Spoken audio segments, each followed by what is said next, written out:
imagine what it's going to be.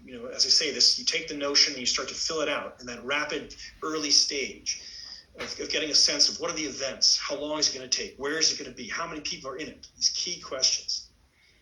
What I think of it as the grand circumference, right? Is that you're standing there in the middle of the story and you're looking out around you, and you need to have a feel for what is the circumference of this story.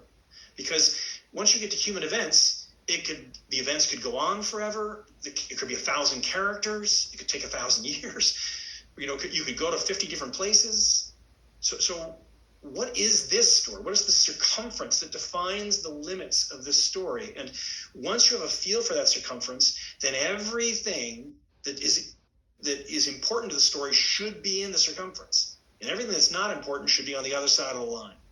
And a big part of designing a book and crafting a book and then editing a book is managing that and trying to ensure that the story is organically a part of this circumference. And so getting some of those parents are off stage or not there because they weren't a part of the story.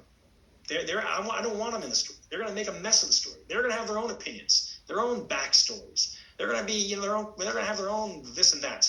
And that was going to get in the way of the story that I needed to tell about these young people. And now that said, as I kind of implied earlier, the impact of parents on these kids is very much a part of the book. So even though they're not there, Billy is highly influenced by his mother, who left when he was 1. Willie is very affected by his father, who was killed in the Second World War a decade before. Duchess, in a different way, is affected by his mother, who died when he was young, right? And his father, both Emmett and Emmett and Duchess are very affected by their fathers, who are both, one is alive now, and one was alive for most of his life. One is still alive.